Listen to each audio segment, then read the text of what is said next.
Hello and welcome to the Full Scottish here on Broadcasting Scotland. We are a little bit later than usual, but that's because we're here at the SNP Conference in Aberdeen. And today we're focusing on the future of Scotland and the future of the independence movement. We're joined by two members of Young Scots for Independence. We're joined by Valentina, who is the international officer, and Ross, who is currently the acting convener for Central Scotland. Is that right? Yes, that's right. Brilliant, I got that right. I'm doing well. So, first of all, I mean, you're both, as I said, you're both members of YSI. So is this your first conference, or are you old hands already? This is my third one. I joined the party last year when I moved to Scotland, and it's my third one. I got the October one last year was in Glasgow, then Edinburgh, and then Aberdeen now. Oh, so you're more experienced than I am. This is only my second time I've ever been to conference. What about you, Ross? Yeah, this is my second time as well. I only joined the party in December, January time just there, and I also went to the Edinburgh as well. So it's my proper big one. Yeah, proper big one. Yeah, I mean it is a huge event. This I wasn't really quite expecting it. I'd never even been in this building, never even seen this building before. I didn't realise quite how big a scale it is. So what are you most excited about for the conference? What's kind of on the agenda that's... Well, conference karaoke. Like after between the emotions and everything, it's good to have a wee drink with your pals and everything. But conference karaoke, which YSI organizes, is like an amazing opportunity. And last year, Ian Blackford was singing Sunshine on Leith. Oh wow! And it was beautiful. I got goosebumps and everything. Like Luis Capaldi was shaking. But I think it's the biggest event. And then of course seeing Nicola's speech, because she has a way to speak that makes you like feel like she's only speaking to you, and it makes you feel very empowered and ready to take on and go to the barricades for independence. Yeah, well, you're not the first person who's told me that the thing they're looking forward to most is the karaoke. I don't know what that says about the speeches on the floor, but Ross, I believe you're actually making a speech. Yeah, I've put in a card in for Resolution 5 today, which calls for the Scottish Government to call on the UK Government to ban arms sales to Saudi Arabia. So I'm hoping to be able to get a chance to speak on that. Yeah, well, I mean, it's certainly something that I think most right-thinking people now are looking at and saying, you know, why are we still allowing this? Saudi Arabia is not doing very much good with the weapons that we sell to them. So yeah, I mean, good luck with that.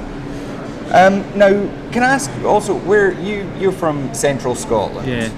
Whereabouts is it? Specifically Larkhall, yeah. Larkhall. So in South Lanarkshire. Oh, brilliant. And Valentina, you are not originally from Scotland, are you? Where are you from? I mean, my accent is very Scottish, but no, I'm from Barcelona. Well, see, you do. You referred to your ma earlier. My I did ma. catch that. And you're also now dropping in a wee glottal stop. That's there. thanks to Still Game though. Like, oh, I see. I'm trying to get there, so I'm trying to mimetize, so it's less obvious that I'm foreign. It's one of my favourite things is listening to people who weren't born in Scotland but who have learnt most of their English in Scotland. I think especially you always hear it with footballers. They come here and they have this weird kind of like they're speaking Scots, but they're speaking it in a very different accent. I always love hearing it. So what made you both join the SNP then? I mean, you both said you've only joined in the last year. Can I ask how old you both are? I'm 20. Yeah, I'm 19. Okay. Yeah, I was 18 when I joined, but I'm 19 now. Okay. I met the YSI when I was 16, because I've been back home in Catalonia. I'm from a political party as well. Okay.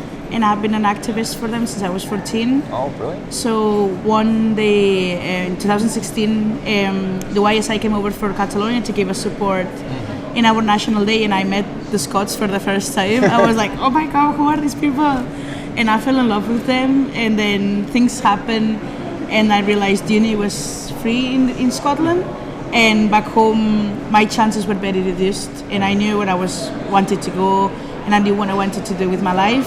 So I just packed my stuff when I was 18, and I was like, well, bye, Mom. Wow. And now I'm here. That's amazing. So do you mind if I ask what it is you're studying? I'm studying journalism, actually. Okay, and where is that? In Glasgow Cali Uni, third year, brilliant. yeah. Oh, yeah. I did the HND in Glasgow Clyde, and now I have just started in uni. Oh, we will have to come and have you in the studio sometime then. I would love to. If you think it's a job, that'll be better. Well, we already have some Spanish links, so it'd be brilliant to have you at least come in and see what we're doing. So while we're here, what do you think the role of young people is within both the party and within the greater independence movement? What is it you think the role of YSI is? Sorry. We give a voice to a lot of young people. We show that a lot of young people do care about their future, and even if another young person's watching that at home or seeing us out, they'll go, oh, they're doing it, why don't I get involved? So it's encouraging more young people to get involved in politics, and then trying to get them energised about their life, about their future, and obviously trying to encourage them to vote for independence, but the main priority is to get involved. I think also youth is meant to be a revolutionary thing by nature, and I think when you're young and you're stuck at your home and you're okay how things are, there's something wrong in it. Like when you're seeing how the Brexit referendum went, you see how young people voted to remain in the EU because there's benefits of Erasmus, studying abroad, everything that you want for your future. And then the older generations are used to more being in a settled place. They're okay now, they don't want to much bother in their life, but we're here, we only live 2 days, we want to make the best of them. And I think when you join the YSI, it's also a sense of you make your voice heard. In a party as this, where we actually care about the young people, I actually feel listened, and you have the chance to speak in conference, you've got the chance to put motions through, and sometimes the parliament, ministers and stuff, they forget what it's like to be a teenager nowadays and what we're going through and stuff. So if you have a strong voice in your party that is being hello, we're here, we've got this struggle, can you help us out?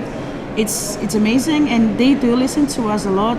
They've scrapped tuition fees, they scrapped graduation fees, they make sure we're heard and we're looked after. So we're the future of the party, so we better learn well. Ultimately, you're the future of everything.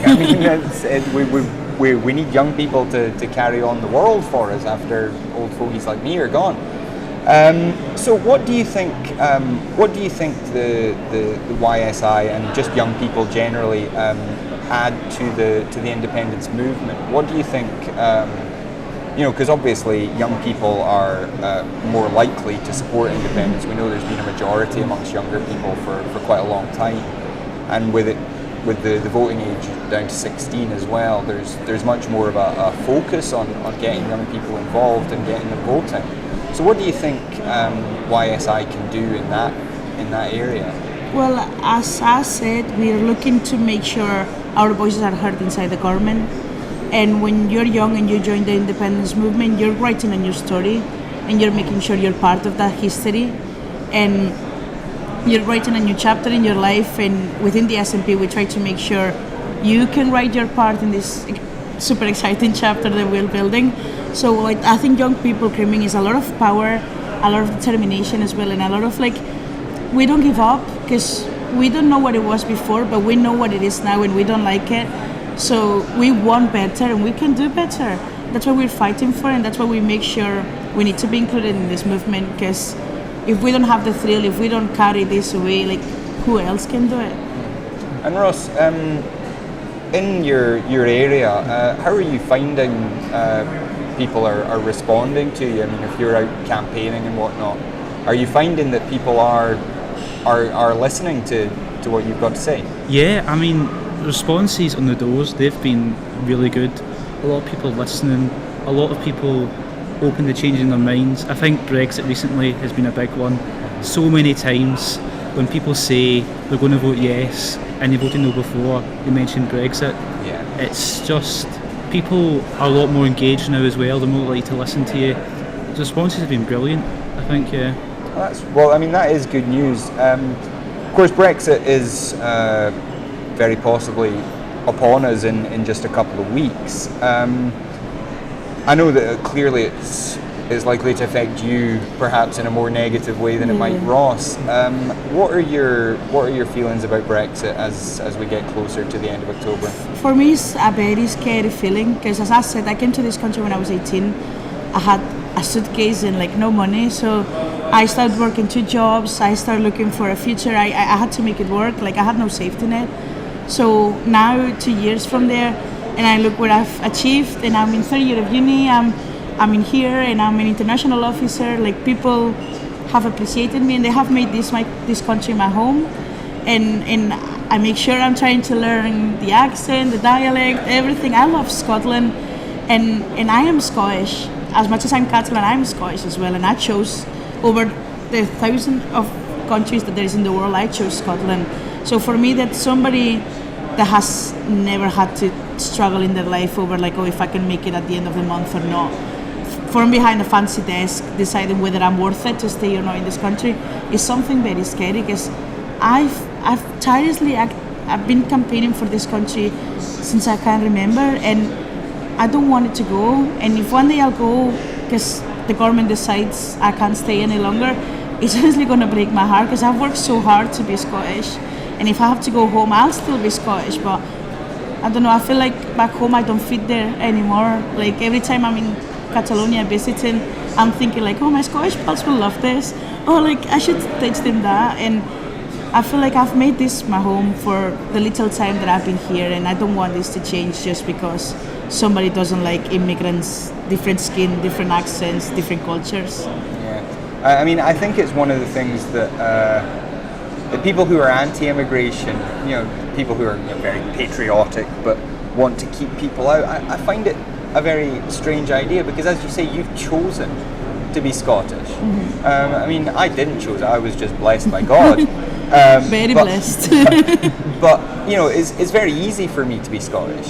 It's a lot harder for you, and yet you've made that decision, and you've come here. You've like you said, you work 2 jobs. You're studying. You want to stay here, and yet we have this system that says that you might not be welcome in a matter of a couple of weeks. I think people tend to forget, like, immigrants, they don't leave their country because they want to. Because if I had the options I had here in my country, I wouldn't have left my country, because I've got my friends, my family, my culture, my language, everything. And I made the decision because my opportunities there were very narrow. And not only me, but people that in their countries they don't have money, or they are in a political situation they want to escape. For me to arrive here was like a new beginning, and something that if I could, I wouldn't have done maybe, because of course it's my home, Catalonia, but I don't regret it. It's the best decision I've ever made. So for me, for somebody to be like, oh, go home, and I'm like, well, I'm already home. Like, maybe you should go somewhere else. And Ross, I mean, you obviously wouldn't have even been old enough to vote in the Brexit referendum. So how is that affecting you and your friends? Are they concerned? Are they kind of worried about it, or is it just going over their radar? There are also some people who aren't dead involved in politics, but I think most people are aware of the situation. Generally, I mean, I'm scared myself. I want to go out and study abroad, part of the Erasmus scheme, study in the EU countries. I'm worried I might not be able to get that. I want to keep my rights as an EU citizen. I feel European as well as Scottish. I want to keep all the rights that come with that: free movement, live, work, study abroad. And I think a lot of young people are scared of losing that, and we're just angry as well because we didn't have a chance to vote, and yet we're being taken out of the EU. And it's you that's going to have to live with it for your whole life. And I had a point there that I was going to make, and it's completely escaped my mind. So what do you think is likely to happen then at this stage? We're hearing this weekend that Boris Johnson has gone back to the EU with supposed compromises, seeking further compromises from the EU as well. Do you get the feeling that there's a deal coming? I don't think he'll get a deal, no. If he does bring back a deal, it'll likely be May's deal repackaged as Boris's deal. I mean, it's impossible to predict what will happen. We've seen it over the past week. So many twists and turns. You don't even know what's going to happen later today, never mind in the next few weeks. So I really don't know what will happen, to be honest. I don't think you're alone there, to be honest. And what about you? Do you get any sense that... I think he's already made up his mind even before the referendum happened. He knew what he wanted and he went for it. He played the cards very well because he ended up winning the referendum, but a no deal is what his campaign inside the Tory party was about. Like, oh, why are we going to deal with them? It's nonsense. And I think he's going to go there and the EU Parliament are going to be like, what are you doing here again, man? Like, what do you want from us? We've tried to dialogue, you've closed the door in our faces. And he's just going there as an excuse to be like, oh yeah, guys, I'm trying really hard. But he's actually not. And I think what he wants is a no-deal Brexit, which in the case of Scotland, I think it might be like the best scenario. Like if we got a no deal, then people will realize they don't want to be in this country with Boris Johnson as a prime minister. And they'll see we have here First Minister Nicola Sturgeon. I think she is like the best option we could have. So maybe, as you were saying before, people on the doors are saying maybe I didn't vote yes in 2014, but due to Brexit, I'm voting yes in this proximate referendum. So if there's a no deal scenario, it's more probably like towards an independence referendum. People are going to be like, okay, I want to be in the EU. Doesn't matter if it's with the UK or not. Well, I must say I like this youthful optimism. So I noticed in one of the papers today I saw something about opinion in the rest of the EU about this final negotiation. And it seemed that in, I think it was Germany, France, Spain, and possibly Italy, there was a relatively small minority of people said they thought that negotiations should continue, and in Germany it was certainly over 50% said we just shouldn't negotiate anymore. We should tell them to go. Speaking to your friends back in Catalonia, do you get that impression that they're just sick of Britain and want rid of it? Yeah, like sorry. Like back home, they used to look at the Westminster Parliament as a very democratic parliament. Like, oh, they are on the top. They know how to do things. They know how to debate. And now they are looking at it, and I'm like, what is this nonsense? So I think they are like, oh, just make up your mind and leave us alone. Like, I'm so sorry. That's okay. And on the issue of Catalonia as well, we heard today that there was a leak about the expected sentence for some of the pro-independence activists in Catalonia, some of whom we know have been kept in virtual solitary confinement for some time, not allowed to see their families, some apparently not even allowed to speak to their lawyers. What do you make of the situation there? I think it's very dark times for democracy within Westminster and in Spain. Like, I think we shouldn't be allowing this in the first place. Some of them, they're politicians, they had a mandate, people voted for them because they could give us a referendum to the Catalans. What we saw the 1st of October, it was an actual disgrace. The police beating up their own people. I was there and it was one of the most scary days of my life. We had ballots, we didn't know what it was going to be, and you were literally thinking, like, if the police arrest me, like, my mom is a lawyer and she was like, if they arrest you, like, I can do nothing about it because they will make up all the laws they can for you to be in jail. And I think the fact that they are taking not only the people that are in jail but affecting their families. One of the activists, Jordi Cuixart, his son was born 2 weeks before going to jail. He's missed first steps, first words. It's 2 years now. Like, how is this possible? Like, it's not only people who are fighting for democracy, but only people who are fighting for a dream. And instead of sitting down at a table and having a dialogue, having a debate, you're putting them in jail because you're still scared. Like, I remember my mom telling me when I was growing up, like, with happiness, the day that Franco, the dictatorship, died. Like, little did she know, 30 years later, he will be still in charge of the country. And Franco killed the Catalan president, Lluís Companys, and Rajoy has just put them all in jail. So I don't know if times have changed that much. Yeah, it's a really disturbing thing that these are essentially political prisoners in the EU, and the EU is, and most of the political leaders throughout the EU have been more or less silent. During the elections, we couldn't even use the word political prisoners because they didn't thought they were political prisoners. I'm like, well, they haven't committed a crime. They are there for their ideologies. I think it ticks the boxes for political prisoners. But they knew the campaign, the election committee, that if we use political prisoners, we will be treating them like as martyrs. And they knew with that you win elections.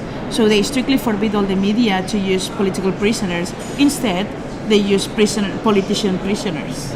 Being like, oh, like they are just prisoners, but they are politicians as well. Yeah, the kind of implication there is that they're corrupt. Exactly, like they are the ones, like they are criminals. Yeah. You're putting them in jail compared to people who are rapists, murderers, robbers, and they were just politicians. Or just cops who assault Exactly. citizens. No, like I did nothing wrong. Yeah. Now, we were at the Independence March the other week, and as usual at these marches, there were dozens of Catalan flags, if not hundreds. I didn't stop to count.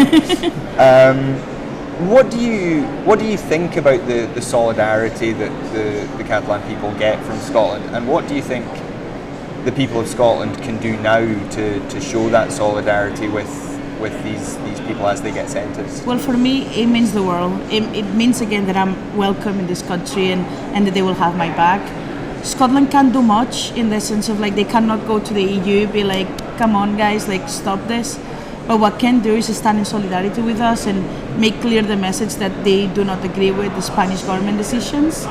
But of course, like it can achieve too little. But Scotland has already done so much for the Catalans. They've welcomed Clara Ponsatí, a refugee from our former government. They fight for us. They make sure we're present in every referendum march. They look at us because we're sister movements. And in Catalonia as well, we were looking up for the Scots so much to be like, okay, when they get independence, we're going after. And hopefully it will happen one day. But this sisterhood between nations is a beautiful idea, and it's a bridge.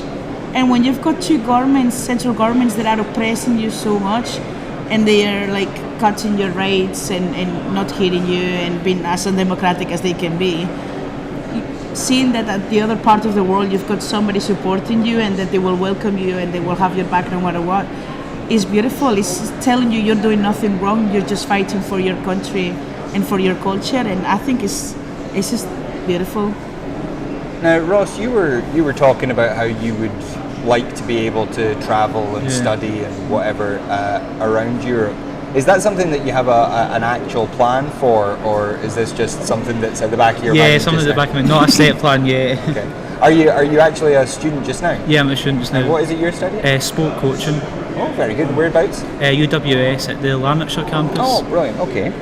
And when you look at the, like we were talking about, the kind of international solidarity there, do you get the sense from your time in YSI that it is an international movement, or do you just kind of try and focus on these are the towns we need to canvass, or do you spend a lot of time looking at the rest of the world? I mean, it's definitely international. We are Scottish internationalists. We want to show the world that Scotland is open. Scotland is open to EU nationals, refugees, asylum seekers. Yeah, we focus on a lot of international issues in the YSI as well. With Catalonia has been a massive one, because there's also some comparisons with Scotland as well.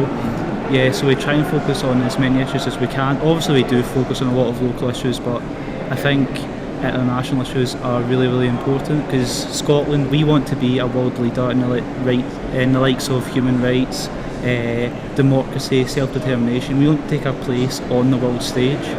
And in fairness, Scotland has been a world leader in certain issues. Particularly, under the SNP, Scotland has been a leader.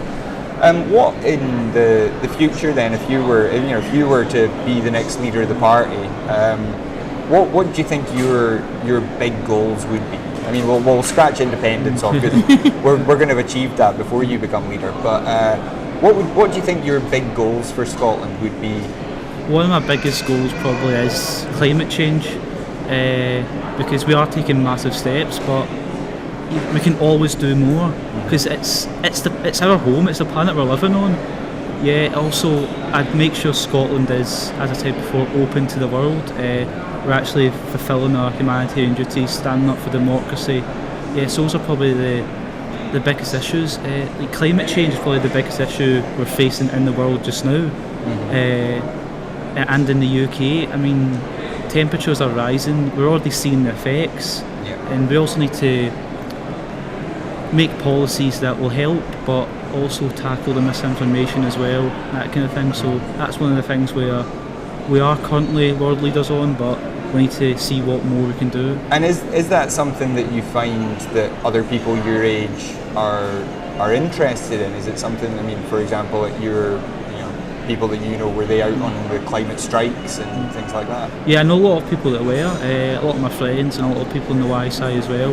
A lot of people are aware to the issue, but there's always more that we can do to raise more awareness, get even more people out, try and get as many people out as possible, and then maybe eventually more governments will listen. And once again, it's one of those things where, we've done the damage and you're going to live with the consequences. So it's certainly understandable that for young people it's very high on the agenda. Just sad that so many older people are still kind of questioning whether it's even real, despite all the evidence. So what about you? Are you thinking of that Scotland will be your home long term now? I'm dreaming about it, yeah. Of course, I've got like my mom back home that I have to look after and stuff. But I don't know, I feel very comfortable in here, and I don't see, if it was my choice, I don't see any time soon leaving this country.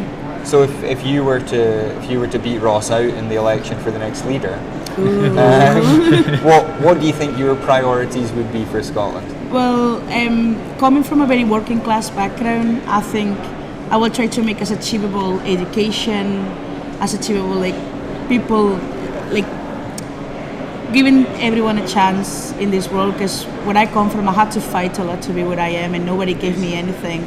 So I had to take every opportunity that I had to build myself. So I don't want any other kids to grow up thinking, no, because I'm from this area, this is what I'm determined to do, and I don't have any other exit. Like, you have the world for you, and you need to show you to eat it. I think for me as well, my priorities will be having a gender equality Scotland. I think we are a world-leading country when it comes to feminism, but I think there's a long way to go still. And also for our trans sisters, they are suffering a lot of hate right now. And as a trans ally, I think they need a voice on the table. And I wish they could feel safe. I wish they could feel they are heard and they are valued, because they are.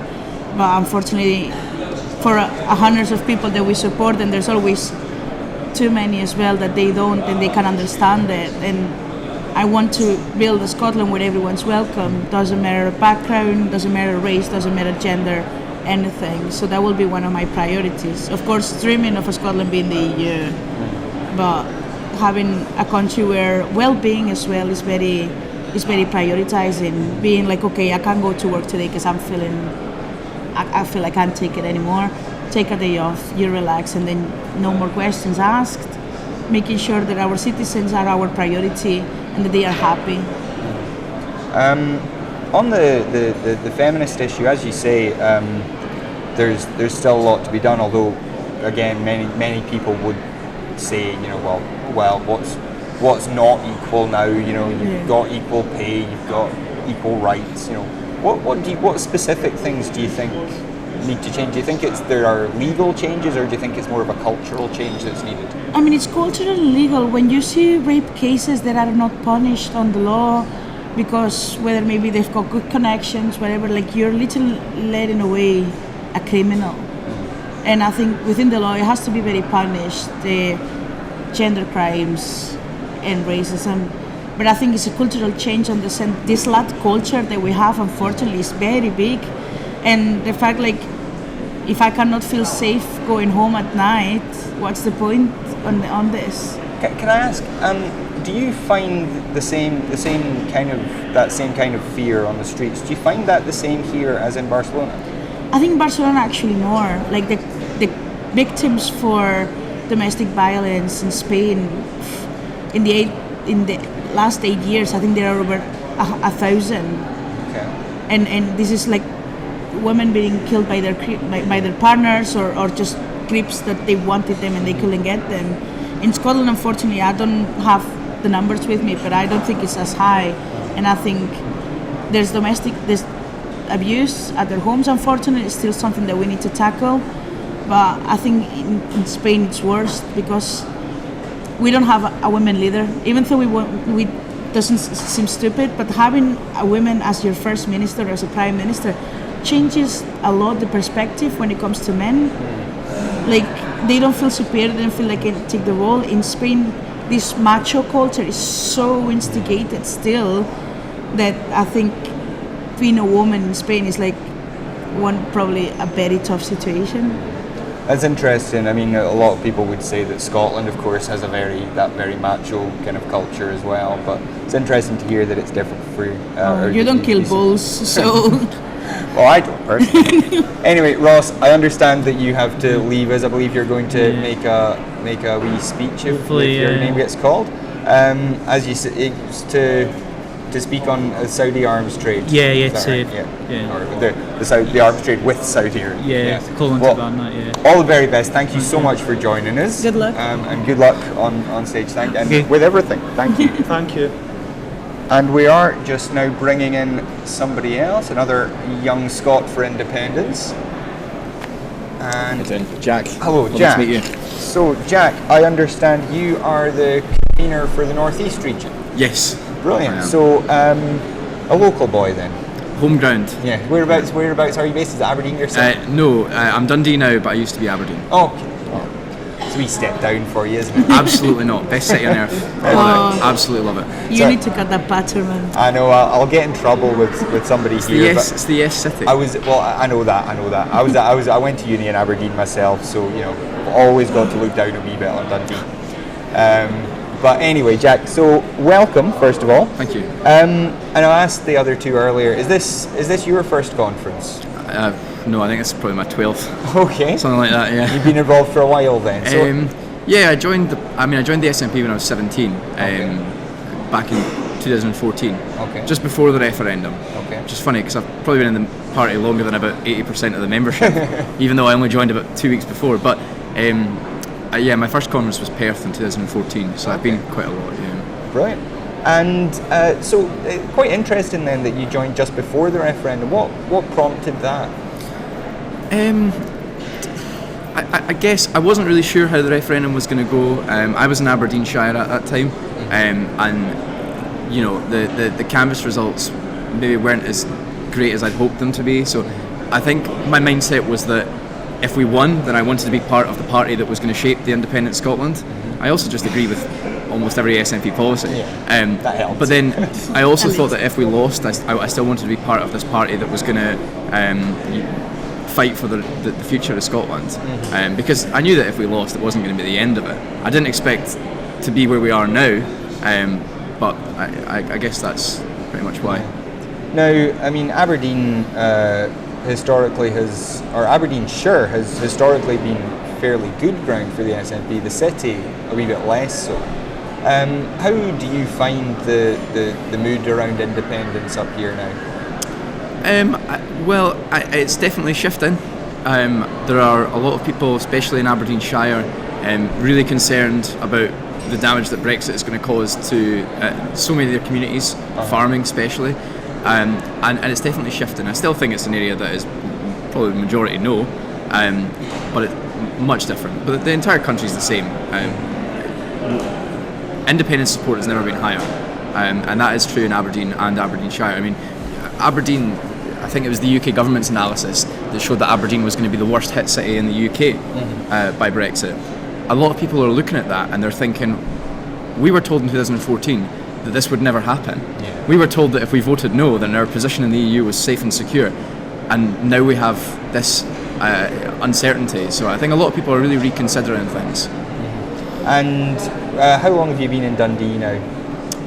A year and a half. Okay, you're studying in Dundee, is that right? No, I work in Dundee. Oh, you're working. Okay. And what difference do you see in Dundee then, as historically a very pro-SNP place? Do you find that there's a real surge of enthusiasm for Dundee there?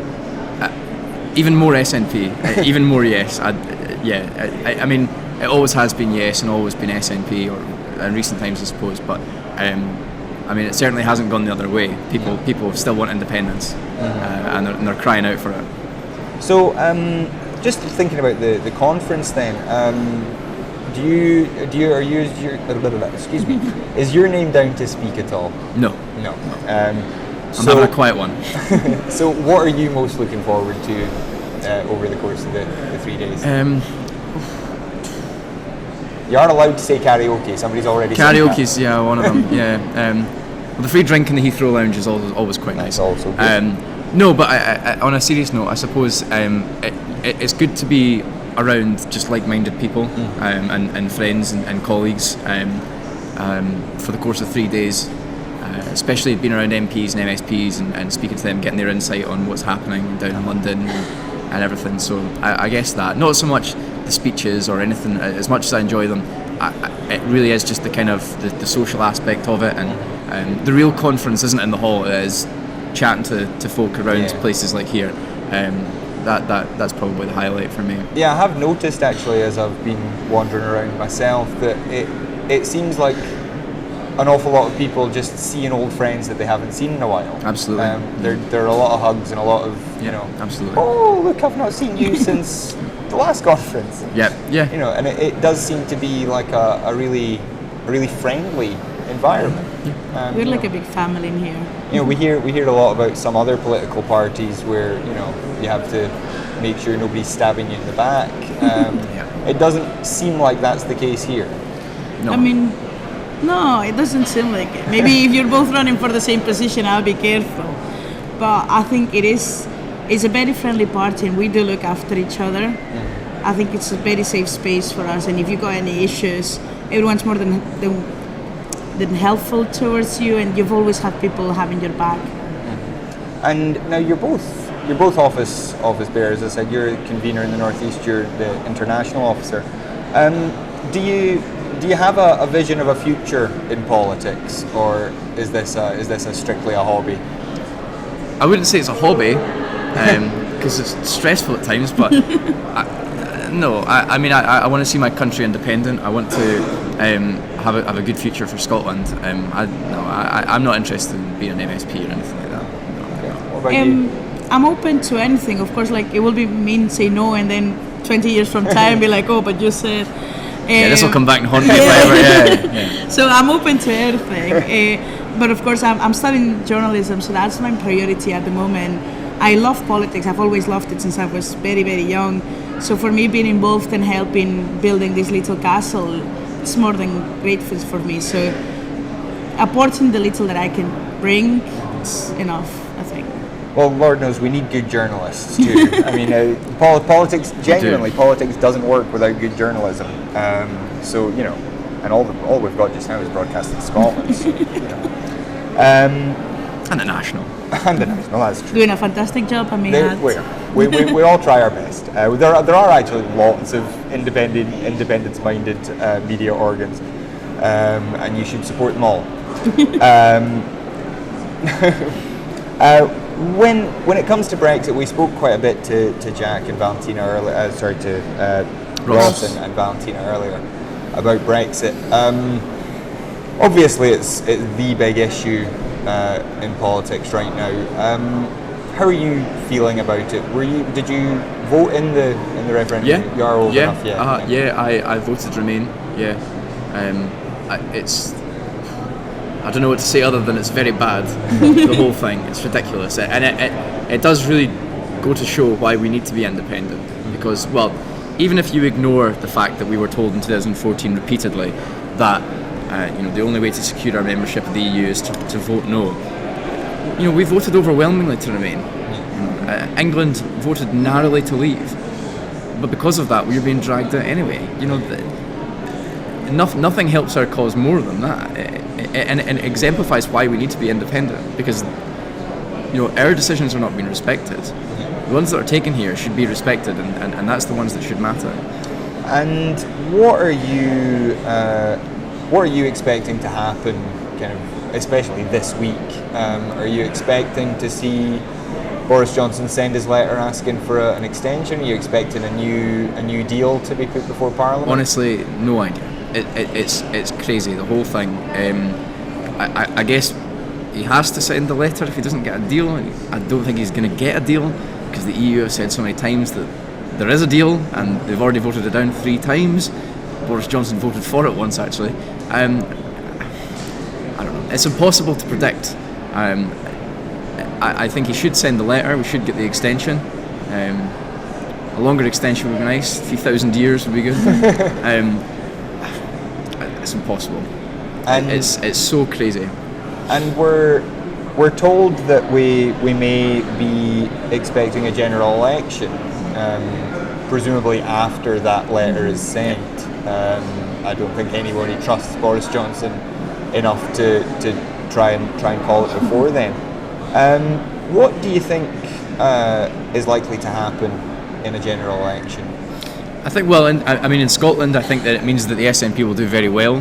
You've got a lot of Conservatives, especially in Aberdeen. We've got Ross Thompson, Aberdeen South, massive Brexiteer. I think that it means we'll take some of those seats from the Scottish Conservatives. In England, again, who knows? Because you've got the Conservatives who are going to lose seats to Labour, not on Brexit, but on other issues. They're going to lose seats to the Lib Dems, so are Labour, because of Brexit. Then you've got the Brexit Party who are going to pick up seats probably pretty much everywhere. I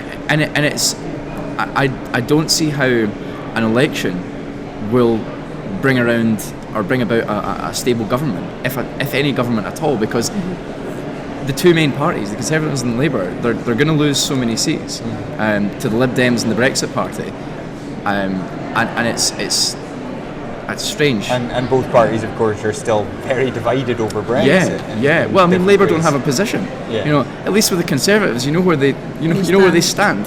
Yeah. It's we want to leave the EU. With Labour, I have no clue. I have no clue what Labour's position on Brexit is, and that's a joke. In fairness, I'm not sure Labour do either. I don't think they do, and it's pathetic. This is, without a doubt, probably one of the worst governments we've had in decades, at one of the worst times that this country has ever faced, peacetime.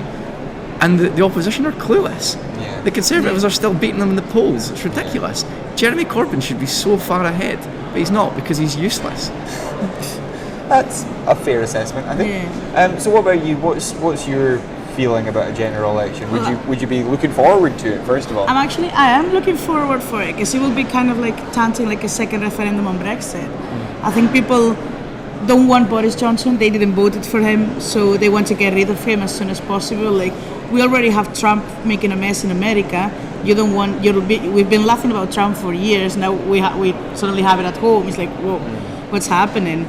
I think the problem is, like, in Westminster there's no a big opposition. Like, there's no a character there.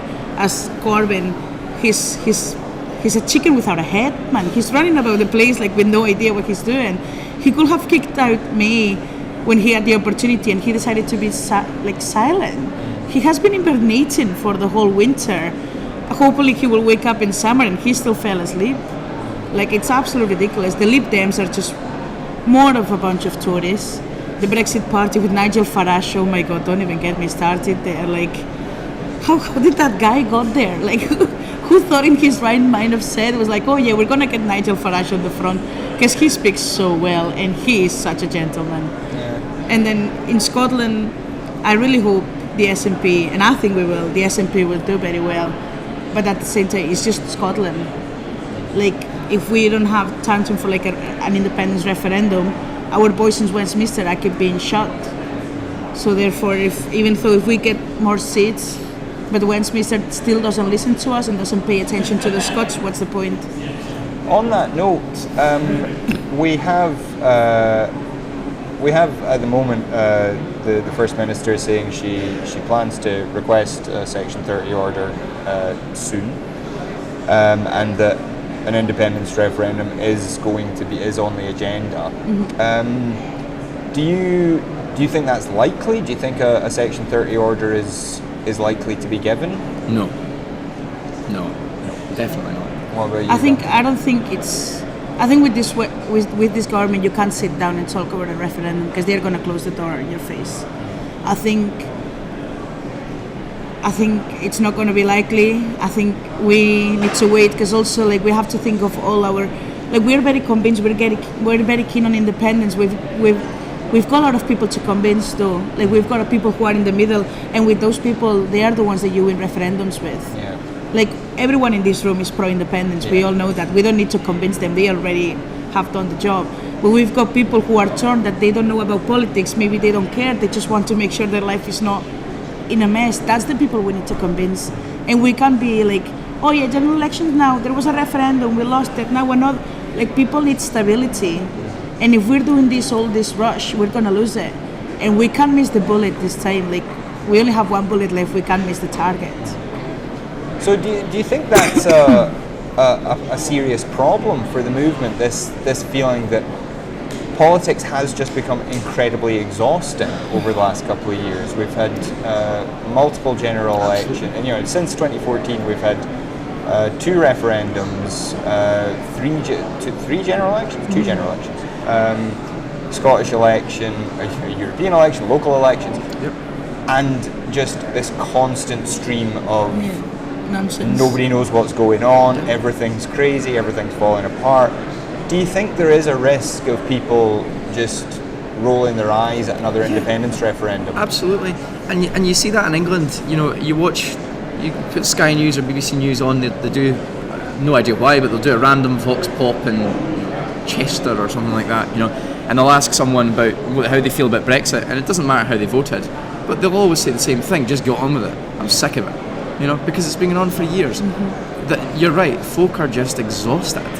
People just want to get on with their lives. We're political nerds, we're at an SNP conference, but even of course. We love an election. It's exhausting for us. We love an election, but the general public, they just want to go on with their lives.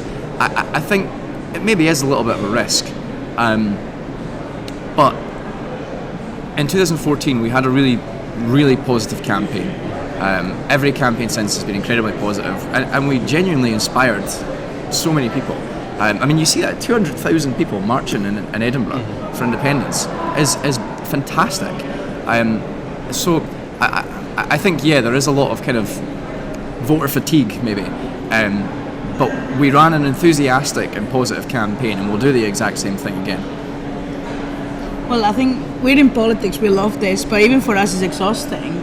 So I can't imagine for people that don't care about politics. So it's like they just want to get on with their lives.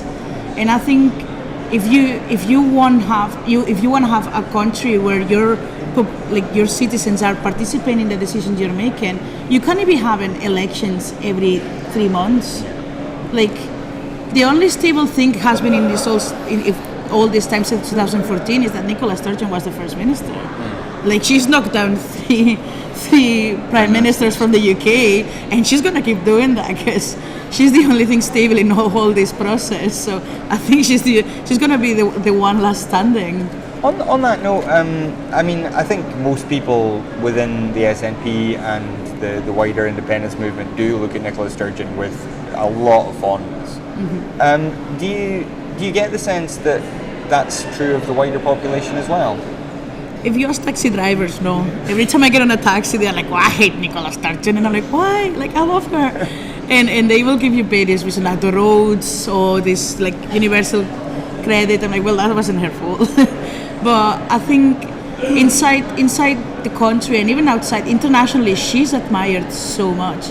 Like me from back home, I was looking at these amazing women, and I was like, she's the leader of a country. Like you couldn't have a better one. I don't see anyone right now even standing closer to what she is. Like they said, Ruth Davidson was going to be the next Scottish leader. Well, she's at home right now watching the telly. So, well, I'm so sorry. To answer your question, you just need to look at the election results. She's been First Minister since 2014, and she's won every single election since 2014, and she's won every single election since then.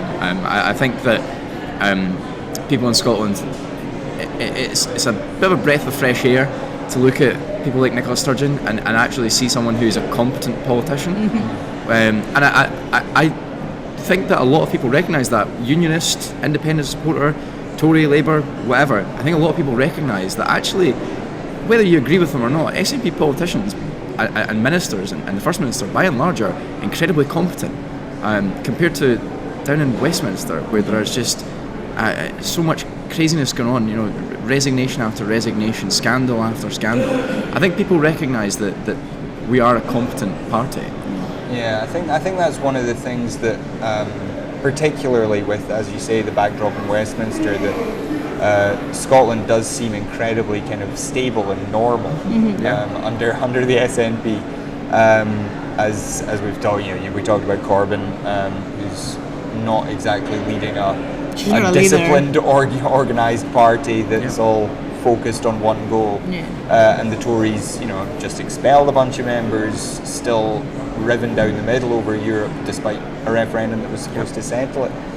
And you just mentioned something about the international perspective. How big a difference do you think that makes to have a leader who's well respected outside Scotland? Well, I think it makes an incredible difference. Like, from being welcome and being treated like with so much respect. Like, Nicola Sturgeon goes to Brussels and everyone is like, thank you for loving the EU, thank you for trying. Like, everyone respects her. Having Boris Johnson is like having the clown of the class as the president, and I think nobody can take him seriously. So I think internationally it says a lot about the country. It affects the economy, because when you see a country as unstable with this prime minister, always the bank goes down. So like, it's affecting at the end of the day our pocket money as well. So I mean, how, again, the example of Trump or Putin or stuff, like how many times you've made jokes about one of those leaders, but you're not going to make jokes about Nicola Sturgeon, because she's somebody, she takes her job very seriously. And one of the things that she makes the difference is that she makes herself achievable. Like, she looks so close to you, and she is like, she's going to be your pal. And it makes a difference for people from Scotland when they see a First Minister that actually cares for the citizens and not for about like the bank account they're going to have in the Bermudas or something. What about you, Jack? Do you think that makes a difference to have a leader who is from quite a working class background and has lived a fairly normal life until she became First Minister? Definitely. I think people in Scotland can relate a lot more to Nicola Sturgeon than they can to the third Etonian Prime Minister in a row or whatever it is. Boris Johnson, people find him funny and they like to laugh at him, but he's not someone that people can actually relate to. He is a rich posh Etonian, whereas Nicola Sturgeon is she's very down to earth. So I think that people like that, basically.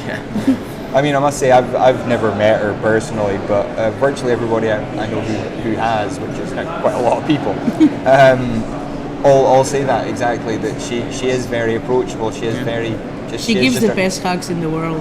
Really? Yeah. Oh, show off. She warms up your soul. Oh, that's just lovely. So anyway,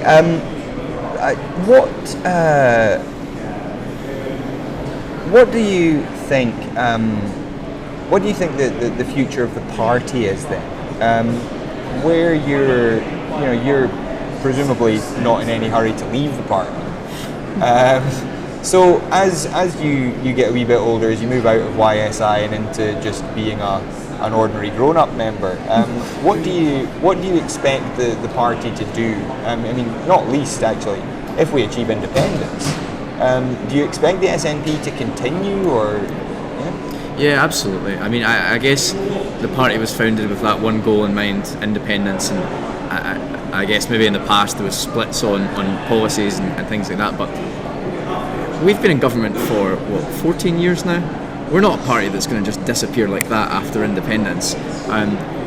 It's very clear, not just to us as members, but it's very clear to everyone in Scotland that we have a policy platform and we have a record. Independence won't be the end of the SNP at all. Absolutely not. I think, well, the SNP is such a broad party. Like with some people in this room, the only thing I share about is independence. And I think after that, I mean, of course, there probably will be people like, oh, what's the point? But I think, as he was saying, like, we are a very strong party at the moment. I don't see it, like, in any time soon us disappearing. I think Scottish people, we are the Scottish National Party. Like, we're the party for the Scots.